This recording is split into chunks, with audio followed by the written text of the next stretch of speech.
Christmas ব্রেকের দ্বিতীয় দিন। ব্যালকনি থেকে দেখি চারিদিকে হিমশিরকিত পর্বতশৃঙ্গ। যাই হোক, সবাই মিলে বেরিয়ে পড়লাম সোয়ারস্কি মিউজিয়ামের উদ্দেশ্যে। সোয়ারস্কি কোম্পানি তাদের 100 বছরের পূর্তিতে 1995-এ এই মিউজিয়ামটা তৈরি করেছিল। আপনারা এখন যেটা দেখতে পাবেন সেটা হচ্ছে ক্রিস্টাল ডোম। এটাকে স্যার রিচার্ড ডিজাইন করেছিল এবং এখানে 595 ট্রায়াঙ্গেল শেপের মিরর ইউজ করা হয়েছিল। এটা নাকি ক্লেডিওস্কোপ একটা এফেক্ট দেয়, যার অর্থ হলো ক্রিস্টালের মধ্যে ঢুকলে নাকি এরকম রিফ্লেকশন পাওয়া যায়। এরপর আমরা এগিয়ে গেলাম মাস্টার অফ শেপ হলিউডে। এখানে নাকি হলিউডের বিভিন্ন তারকা, ফর এক্সাম্পল বিয়ন্সে, লেডি গাগা এখানে এসে এখানকার জুয়েলারিগুলো পড়েছিলেন। আপনারা ভিডিও শুরুতে যে মানুষের মুখাকৃতির একটা শেপ দেখতে পেয়েছিলেন যেখান দিয়ে জল বেরোচ্ছিল, ওখানে নাকি টোটাল 72,000 ফ্লাওয়ার বাল্বস দিয়ে ওটা তৈরি করা হয়েছে। এই মিউজিয়ামটা টোটাল 7.5 হেক্টর জমির উপরে তৈরি। যাই হোক, যে রেইজ অ্যাবভ লাভ যে সেইটা আছে, এটা দেখে বেশি মোটিভেটেড হয়ে না ওড়াটাই ভালো। যাই হোক, এখানে চলছিল বলিউডের মিউজিক। এই যে পিঙ্ক কালারের একটা ঘর আছে, এটা একটা ইলিউশন ক্রিয়েট করে, কারণ এখানে কোথায় দেওয়াল শুরু হয় বা এর ডেপথ কতটা সেটা বোঝা খুব কঠিন। এই রুমটা একটা জাপানিজ লেজেন্ড ডিজাইন করেছিল। তার মতে যদি কোনো মানুষের একে অপরের সঙ্গে বিট করার থাকে, তারা নাকি একটা ইনভিজিবল রেড থ্রেড দিয়ে কানেক্টেড থাকে।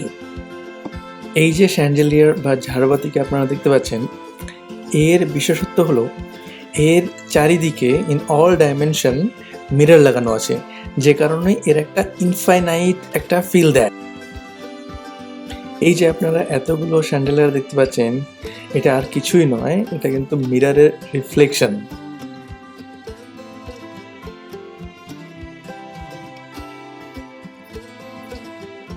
আমাদের দোল পূর্ণিমার আগে আমরা ঝুলন করতাম, সেখানে এরকম জিনিস তৈরি করতাম।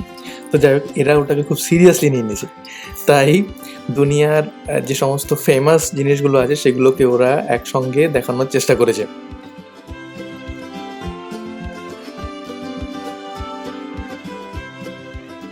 এটা হলো পালস অফ ভার্নয় বা হার্টবিট রুম।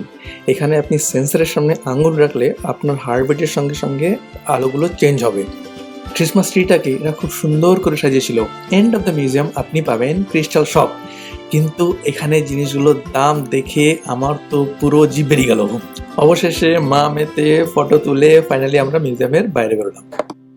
বাইরে যে পার্কটা আছে সেখানে ক্রিস্টাল ক্লাউড তৈরি করা আছে। এখানে নাকি 8,800,000 ক্রিস্টাল হাতে করে বসানো আছে। এই জলাশয়টায় যখন গরমকালে জল থাকে, পুরোপুরি ফ্রোজেন থাকে না, তখন আলোর রশ্মি জলের থেকে রিফ্লেক্ট করে যখন ক্রিস্টালে গিয়ে পড়ে, তখন ক্রিস্টালগুলো নাকি খুব সুন্দর রং বেরঙের দেখা যায়। এখন আমরা অল্প কিছু দেখতে পেয়েছিলাম। হাফ এ ডে কাটিয়ে অনেক কিছু জেনে শিখে মিউজিয়ামকে বললাম বাই বাই।